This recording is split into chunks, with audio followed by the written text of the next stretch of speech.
Good morning and welcome to Calvary Chapel. We're so glad you're joining us this morning. This is the day the Lord has made, and we're going to rejoice and be glad in it. We pray that you'll be blessed and encouraged as you join us this morning. If we can serve you in any way, or if you have any questions or need prayer, please see a person wearing a Calvary Chapel shirt. Now, let's lift up our voices and worship the Lord. Well, we do welcome you with our Sunday morning intro, so we're glad you joined us today. Good to be in the house of the Lord. I tell you what, these are exciting days to be alive in, and we're glad you're joining us tonight. Just a couple of comments about the election last night. It is good news for our country that the President-elect won a majority of votes last night, which seems to indicate that our country is moving back a little bit toward the center. And maybe we're fed up with some of the radical agenda that's been pushed on us for the last several years. But with that in mind, to kind of put things in perspective, last night, like many of you, I was watching the election returns, just to see what would happen. Because I know I voted and you voted, and the results were in God's hands, and we were just waiting to see which way that was going to turn. And I was watching the TV, and I had my computer up, and I also had my phone in my hand looking at some of the comments on social media. And the one comment on social media by far that stood out above anything else I saw last night was around 9 o'clock or so, as some of the states were closing and some of the numbers were starting to come in. Something popped up from Babylon Bee. And if you know anything about Babylon Bee, it's a satirical social site, and they usually post some pretty good stuff. And so on Babylon Bee, they said, the results are in and it's conclusive. Jesus Christ is still on the throne. And I said, okay, that kind of sets things in perspective, for the rest of the night, because whatever we have decided in the election, the outcome is in God's hands. As we get into Isaiah 13 tonight, and probably for the next 10 weeks, depending on how quickly we go through this section of Isaiah, beginning in chapter 13 and going all the way through chapter 24.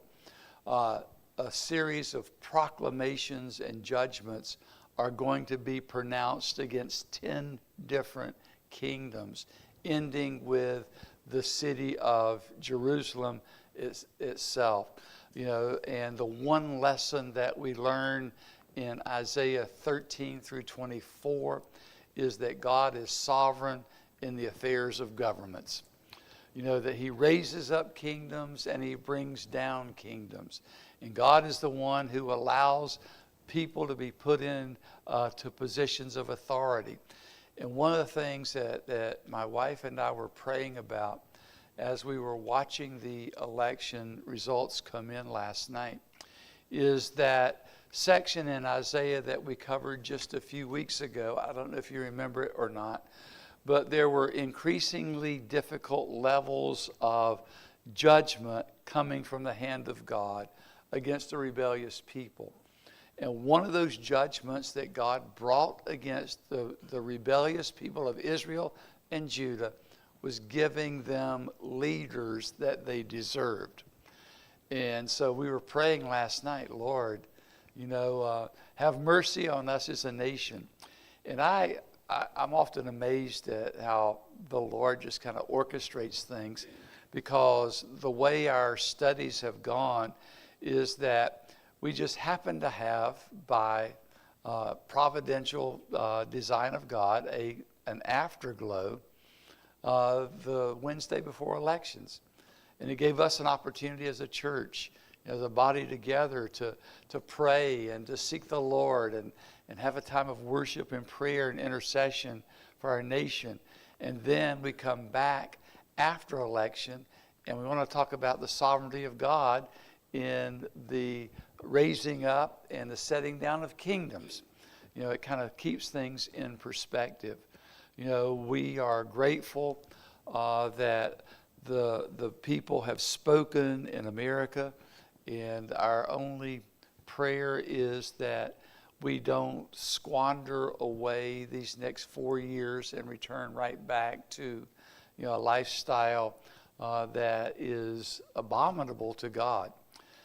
So we want to keep that in prayer. With that in mind, turn with me to Isaiah chapter 13.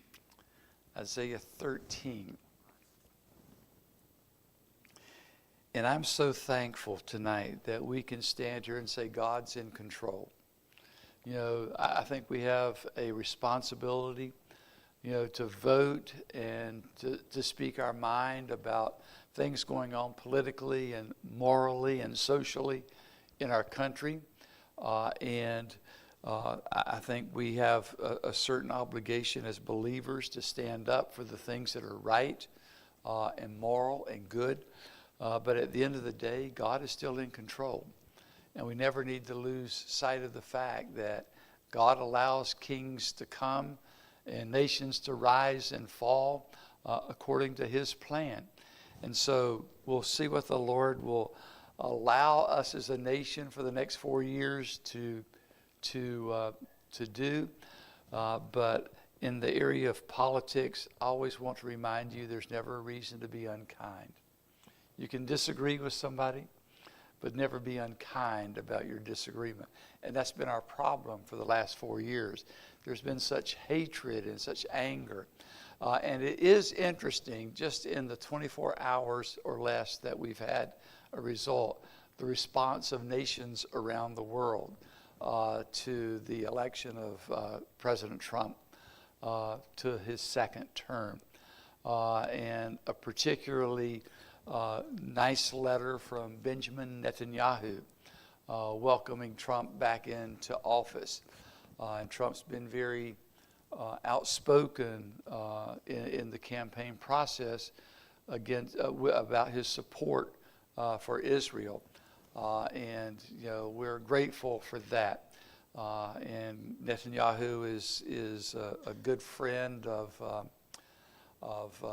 Trump, so we'll see what's going to happen in the Middle East. If you keep aware of the things that are going on, Israel had almost a second in command in their country that was very much Biden-like in the Israeli government. Well, yesterday he got fired.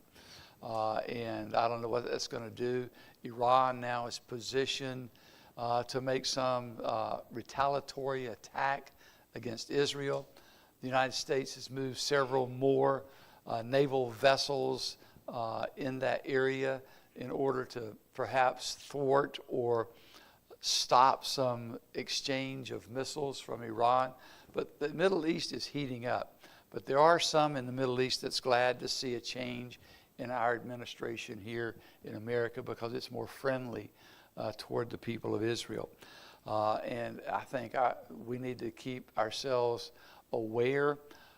If you follow Amir, Amir has been in and out of a bomb shelter for the last 3 days since he got back into the nation of Israel. And there was actually some missile attacks today on the airport at Ben Gurion in Tel Aviv. So things are heating up over there. And of course, there's been a contract out from Iran on Trump for several years now. And just pray that things don't deteriorate in our country because of some assassination attempt or some other way, that people are going to try to change things. But God's in control. And he's the one who's allowed our government to exist as it is. And we just continue to pray not only for the Middle East, but for our country. And as we get into chapter 13, you'll see that Isaiah starts out with what he calls a burden. And it's a burden for Babylon. It's a burden for Lebanon. It's a burden for Tyre. It's a burden for Egypt, Edom, Ammon, all the nations surrounding Israel. and it's a burden against Jerusalem itself. As we get into chapter 13, much like many of the prophecies of Isaiah, they have a dual fulfillment. And in that dual fulfillment, there's a short-term fulfillment of that prophecy, and then there's a long-term fulfillment of that prophecy. We've seen that already, particularly in some of the passages that talk about the Messiah. We see the Messiah coming and Isaiah prophesying of his birth, but we see Isaiah also prophesying of the glorious reign that the Messiah will have, and oftentimes not seeing the gap between the two. And in chapter 13, as he has this burden, this prophecy, this oracle, this word against Babylon, understand this, that Babylon did not become a world-dominating power until 100 years after Isaiah said this. And he's talking about the destruction of a kingdom that had not yet risen to world power. Right now, the Assyrians were the dominating power in that region. The Babylonians were growing in their power. But he has a burden against Babylon, which really wouldn't become a major world dominating empire for another 100 years. And then he's going to talk about the downfall of Babylon and the rising up of the Medes and the Persians to destroy the Babylonians. And all this centuries before it took place. You know, as Isaiah is looking down, toward the judgment of Jerusalem and God using the Babylonians to judge the nation of Judah and the city of Jerusalem. And it's hard for us to wrap our hands around, the Assyrians and then later on the Babylonians coming against God's people. I think some of you ladies are going to deal with that in your study in Habakkuk on Friday. That the prophet Habakkuk was bothered by the fact that Israel had its problems. I mean, Judah was in a state of political corruption. The judicial system was absolutely corrupt. And the prophet was complaining to God, our nation's going down the tubes, and you don't care anything at all about it. You're not doing anything. And of course, the rest of Habakkuk, God says, well, I am doing something. And if I told you what I was doing, you wouldn't believe it anyway. And I'm just giving you a quick paraphrase of Habakkuk. And Habakkuk said, oh yeah, try me, tell me. And God did. God says, I'm raising up the Babylonians as my instrument of judgment.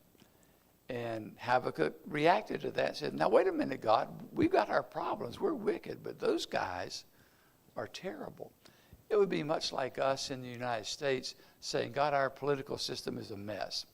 Our judicial system is corrupt, and you're not doing anything about it. And God would respond, yeah, I am. I'm actually raising up a group called Hamas to come and take some judgment against America. We would say, now wait a minute, those guys are wicked. They're evil. And so God is raising up the Babylonians as his instrument of judgment, and they weren't very nice in their dealings with captives, nor were the Assyrians. In fact, during the Assyrians' siege of Judah, some of the people were committing suicide rather than being taken captive by the Assyrians because they were so barbaric. But Isaiah sees beyond that now to the ultimate destruction of Jerusalem and Judea by the hand of the Babylonians. And then in chapter 13, he's going to see God dealing with the very instrument that he raised up as a sign of judgment. But in 13, as we look at it, it goes far beyond the destruction of the Babylonian Empire and will take us all the way out to the days of the Great Tribulation and the events that will take place in the world then. So the burden against Babylon, which Isaiah, the son of Amos, saw. Lift up a banner on the high mountain. Raise your voice to them. Wave your hand that they may enter the gates of the nobles. I have commanded my sanctified ones. I have also called my mighty ones, those who rejoice in my exaltation. And he'll explain what he's talking about in just a minute. This burden against Babylon. Lift up a voice. Wave your hands because God has said, I've commanded my nobles, my mighty ones to enter the gates of the nobles. Then he goes on in verse 4, says, the noise of a multitude in the mountains, like that of many people, a tumultuous noise of the kingdoms of nations gathered together. The Lord of hosts musters the army for battle. They come from a far country, from the end of heaven, the Lord and his weapons of indignation, to destroy the whole land. Babylon, the ancient city that was the center of the Babylonian Empire in the modern day country of Iraq. And God is saying that he will bring nations from a far distance, from the end of heaven, to destroy this city of Babylon and its empire. Now, we can't be talking about the Medes and the Persians at this point because they were neighbors to the Babylonians. They were not a country far away. They were not a country from the end of heaven. There were many that began to look at this passage during the Iraq invasion that happened in the Bush administration, where nations came from far off to deal with the nation of Iraq. But God is saying there's coming a time when the city, the empire, will be destroyed by a confederation of nations that come from a distance. And remember, they would not conquer Jerusalem and Judea for another 100 years. And now Isaiah says that some nations are going to be mustered by God to come as an instrument of judgment against Babylon. And then in verse 6, it's going to take us beyond just the destruction of Babylon. It's kind of interesting to read Revelation 17 and 18 along with this passage, which deals with the destruction of political and social Babylon in Revelation 17 and 18. And in verses 6 through 10, we're going to get a picture of what I believe is describing the end of days, the Great Tribulation, when God does bring armies from around the world. Wail, for the day of the Lord is at hand. It will come as destruction from the Almighty. Therefore, all hands will be limp. Every man's heart will melt, and they will be afraid. Pangs and sorrow will take hold of them.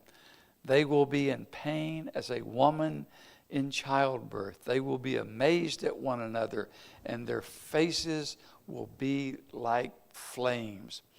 Now he says he's talking about the day of the Lord. Now in other parts of the Old Testament, that is used in reference to the time of Jacob's trouble, the time of great tribulation, where the judgment of God comes upon the earth. It is the destruction from the Almighty. And it will be so severe that the hearts of men will melt and they will be afraid. And he continues that in verse 9. Behold, the day of the Lord comes. I mean, it is a certainty that there will be a day of worldwide judgment against a world that has rejected God's Son. And this is destruction from the Almighty. This is when the world is judged. One of the reasons among many why I believe that the church will not go through the Great Tribulation. The Great Tribulation is a time of God's judgment on the earth for their rejection of Jesus Christ. And it's going to be a time, as he says in verse 9, cruel with both wrath and fierce anger, as the judgments of God are poured out on the earth. If you read Revelation chapters 6 through 19, that during this 7-year period that we call the Great Tribulation, 1/2 of the world's population will die during that time. It's hard for us to wrap our hands around those kind of numbers now. You know, as we approach 8 billion people in the world now, and I don't know how many of those are believers, how many of us would escape because of the rapture, but billions of people left, and in a 7-year period, half of those are going to die through famine, through sword, through judgment, through all kinds of things, and the hearts of men will begin to fail them. In fact, they will try to hide themselves from the wrath of him who sits on the throne. And the land is laid desolate. The Bible speaks in Romans about all creation groaning for the revelation of the sons of God. This world is not the way God originally created it. And we're going to see as the earth goes through the Great Tribulation that God is going to rearrange the entire face of the planet. And the land will be desolate. And then in verse 9, he tells us the reason this judgment is coming. It is for the destruction of the sinners that are in the land. The stars of heaven and their constellations will not give their light. The sun will be darkened in its going forth, and the moon will not cause its light to shine. And again, those are things that are mentioned in the book of Revelation and also in Matthew 24. God says, I will punish the world for its evil and the wicked for their iniquity. I will halt the arrogance of the proud and will lay low the haughtiness of the tyrants or the terrible. I will make a mortal more rare than gold, and a man more than the golden wedge of Ophir.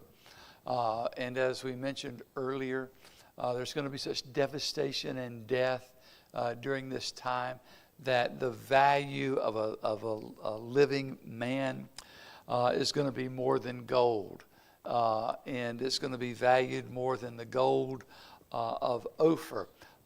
Men will value their lives more than material things because the judgment of God is so severe. Sometimes it's hard to read the words that God uses to describe the devastation that will come upon the earth as a result of the destruction from the Almighty. It almost reminds us of what was written in the book of Hebrews about falling into the hands of an angry God. You know, and it's going to be so severe that men will want to die during this time and will be unable to die. He goes on and describes in verses 13 through 16 how significant it's going to be.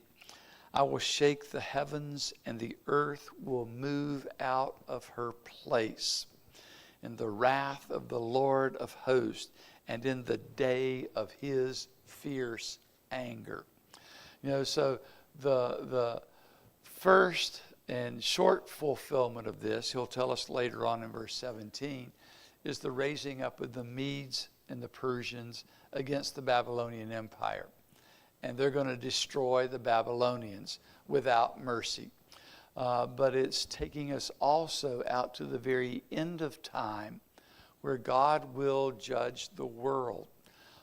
for its iniquity and the sin of man, that in their pride and their rebellion, have no use for God or the things of God. So he's going to judge, and the heavens will be shaken. The earth will move out of its place. I was trying to do a little research and find out, what does it exactly mean? The earth will move out of its place. Are we going to get knocked out of our orbit around the sun? Is something going to happen to the way we're tilted on our axis and we rotate around the axis?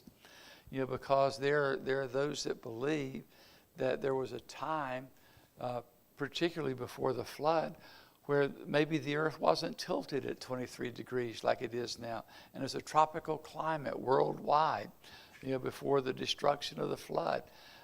Something's going to happen where God's going to shake the earth out of its place. And I believe this is part of restoring the earth to its original beauty and glory that it will be during the time that Christ reigns in Jerusalem for 1,000 years. Because it's certainly not the way that God created it today. So you can do some studies on that and find out what it means when the Lord's going to move the earth out of its place. And it's all going to happen in the wrath of the Lord of hosts and in the day of his fierce anger. Sometimes we think that because God has not done anything yet because of the iniquity in the world, he is either impotent or he is just not going to do anything. We take the inactivity of God as the approval of God. But there are things that are happening in the world today that are abominations to God. And I think about, just in our own nation, the sexual depravity that we have, the shedding of innocent blood that's all around us, the lawlessness that abounds around us. The very things that Paul talked about in his letter to Timothy that would be happening in the last days, we see happening all around us. And sometimes we want to cry out, God, how long? How long? And we think that because God has not done anything yet, that maybe he is forgetful, or maybe he's not able, or maybe he just ignores it, or as the agnostics would say, he's just not involved with the affairs of man anymore. But the Bible is clear. There's coming a day of reckoning and accountability for the evil in the world. And God will set right all that's wrong in the world. And it's going to be a day of his fierce anger. It shall be as the hunted gazelle and as a sheep that no man takes up. Every man will turn to his own people, and everyone will flee to his own land. Everyone who is found will be thrust through. Everyone who is captured will fall by the sword. The children also will be dashed to pieces before their eyes. Their houses shall be plundered, and their wives ravished. And sometimes it defies our ability to comprehend what he's talking about, how this judgment is going to take place. We saw a little bit of that on October 7th, a year ago, when Hamas invaded Israel. And they had no concern of elderly, of young, of women or children in their slaughter of people, and just seemed to do it aimlessly. And it bothers me today, even in our own country, in America, where people can go out and commit crimes of a terrible nature and just walk away from it as if it's no big deal. Nothing has happened. And I got to be careful how I say this because I don't want to get myself in trouble. But we have grown up as a generation of TV, movie, and now internet and game-addicted people. And what's happened through that process is the line between reality and fiction has become blurred. So we don't think anything at all of playing a game where we're blowing somebody away and blood splatters everywhere, or watching a TV show or a movie where people are killed and there's blood and guts everywhere. We seem to have gotten kind of callous to those kind of things. So what we see today in our culture are people going out and doing those kind of things and just walking away as if it's no big deal, killing old people, young people.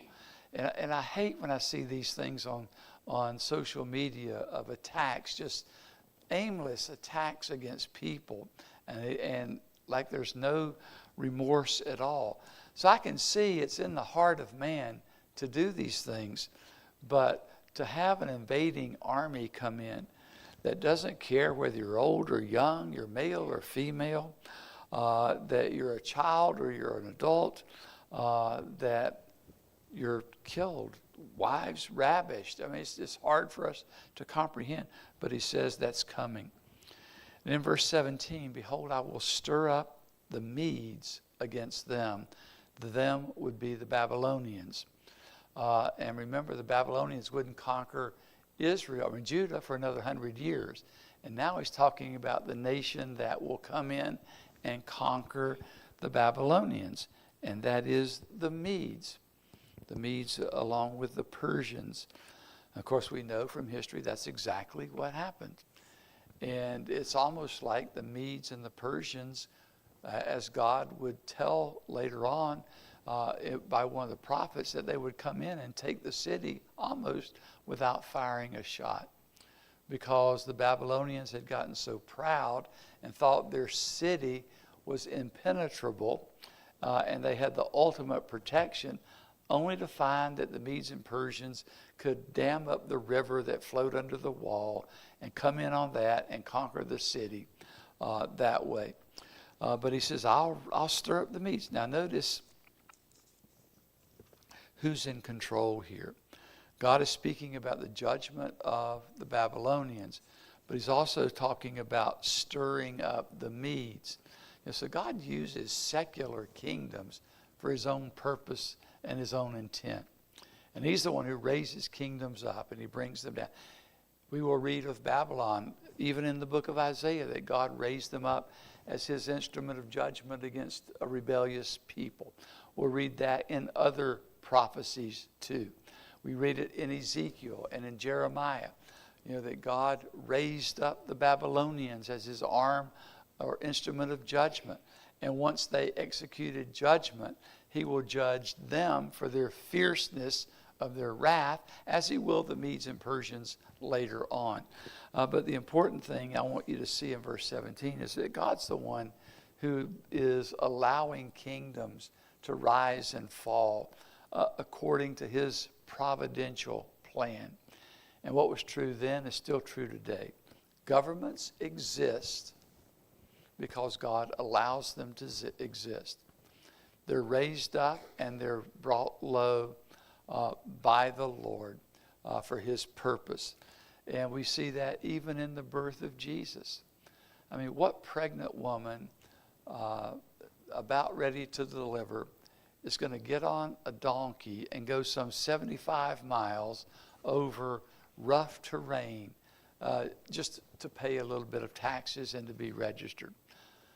Most women would say, not going to happen. So how does God arrange to get Mary from Nazareth to Bethlehem? He uses a pagan king to issue an order that all the world should be taxed. And so Mary has to go, and the baby's delivered according to the prophecy in the city of Bethlehem. God behind the scenes, raising up governments. I will stir up the Medes, who will not regard silver, and as for gold, they will not delight in it. They're not interested in financial gain. Their bows will dash the young men to pieces, and they will have no pity on the fruit of the womb. Their eye will not spare children. And Babylon, the glory of kingdoms, the beauty of the Chaldeans' pride will be as when God overthrew Sodom and Gomorrah. Nothing left. And wasn't the hanging gardens of Babylon one of the 7 wonders of the ancient world? Wasn't it Babylon who Nebuchadnezzar walked out and said, "This is great Babylon, which I have built." And they're going to be overthrown now. This nation who was the glory of kingdoms and the Chaldeans' pride will be as when God overthrew Sodom and Gomorrah. It will never be inhabited, nor will it be settled from generation to generation, nor will the Arabian pitch their tents there, nor will the shepherds make their sheepfolds there, but wild beasts of the desert will lie there, and their houses will be full of owls. Ostriches will dwell there, and wild goats will caper there. The hyenas will howl in their citadels, and jackals in their pleasant palaces. Her time is near to come, and her days will not be prolonged. So God is now speaking of the destruction of the nation of Babylon. Will be judged because of their pride, and the judgment will be ruthless by the hand of the Medes. And I just want to look at the first 11 verses of chapter 14, and we'll get to the last part next week, because it just continues with this idea of Babylon being judged. But in the interim, the Lord will have mercy on Jacob and will still choose Israel and settle them in their own land. The strangers will be joined with them, and they will cling to the house of Jacob. The people will take them and bring them to their place, and the house of Israel will possess them for servants and maids in the land of the Lord, and they shall take them captive, whose captives they were, and rule over their oppressors. Now, they were released by the decree of Cyrus, the Persian king, to return to their land. And God did bring people back into their land, as the prophecy said. But I believe there's a later fulfillment of this, because the people were once again scattered by God for their rebellion, and this time for their rejection of the one who had been sent to them as their king. And in 70 AD, the nation of Israel was scattered again, only to find that Ezekiel would talk about the day they would be brought back into the land. And I believe what we're witnessing now in Israel is a fulfillment of God bringing his people back into the land. First, he did it after the Babylonian captivity, and then he did it again after the destruction of Jerusalem by Titus and the Romans in 70 AD. And in 1948, Israel became a sovereign nation again in their same land, the same people group that had lived there 2,000 years ago. And you can say that's just a coincidence, but I believe it's the divine hand of God. He's the one who raises up kingdoms. And by the way, let me tell you about Israel. God made a covenant with Abraham and his descendants that that land would belong to them forever. Not just for a generation or two, but forever. That land belongs to the Lord. And I know the eyes of the Lord go to and fro throughout the whole earth, as we read about in Chronicles, to find a person whose heart is upright. I understand that. God's eyes are all over the world, but God specifically says, my eyes are on that land. And that's why I believe it's important that we as a nation be positive in our support of Israel, because God's promise to Abraham hasn't changed. He'll bless those that bless him and his descendants. He'll curse those that don't. And I think that it is a good move to see our nation taking Israel as an ally. So God's going to have mercy on the people, verses 1 and 2. He's going to bring them back into the land. Short-term fulfillment, I believe, was after the Babylonian captivity. But only the story will be written later that we'll know. Does it concern the second bringing together of the people after 2,000 years of being dispersed? And I believe that's the hand of God, which also I believe is one of the key signs that we're living in the last days. Because God's going to once again deal with the people of Israel as a nation. And I believe that will happen when we, the church, are gone. You know, that 7-year period called the Great Tribulation is God once again dealing with the nation of Israel. Daniel's 70th week that we'll talk about when we get there. And God bringing the people back. Right now, the gathering together of the people in Israel is by and large a secular nation. They have no real desire in Israel today to walk with God. They're still in their ways. And right now, Israel is doing rather well in its defense against the onslaught of Iranian subjects, you know, the Hezbollah, Hamas, the Houthis, all Iranian funded. Israel's doing an okay job of protecting itself from the attacks. But there's going to come a day where Israel, the Bible says, will be at peace. Peace, peace, they'll say, and sudden destruction come upon them. So they're back in the land. And now in the next few verses, it shall come to pass in the day the Lord gives you rest from your sorrow and from your fear and from the hard bondage in which you were made to serve, that you will take up this proverb against the king of Babylon and say, how the oppressor has ceased, the golden city ceased. The Lord has broken the staff of the wicked, the scepter of the rulers, those who struck the people in wrath with a continual stroke. He who ruled the nations in anger is persecuted, and no one hinders him. The whole earth is at rest and quiet. They break forth into singing. Indeed, the cypress trees rejoice over you, and the cedars of Lebanon, saying, since you were cut down, no woodsman has come against us. Again, I believe there's a twofold fulfillment that he's talking about here. One is the destruction of the king of Babylon. And the people did rejoice when they were able to come back to the land.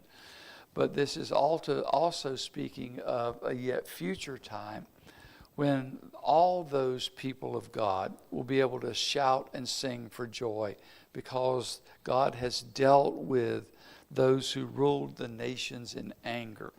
Psalm 2. Verse 9, hell from beneath is excited about you to meet you at your coming. It stirs up the dead for you. All the chief ones of the earth is raised up from their thrones. All the kings of the nations, they shall speak and say to you, have you become as weak as we? Have you become like us? Your pomp is brought down to Sheol, and the sound of your stringed instruments. The maggot is spread under you, and worms cover you. And as we'll see next time in verse 12, that maybe he's talking about, king of Babylon, that had exalted himself against the kings of the world. But maybe he's talking about somebody else that will be cast into hell, and then when there, people will look and say, you're here just like us. Your pomp and circumstance. We'll find out next week as we look at verses 12 and following that this may be talking about someone else. All that to say tonight,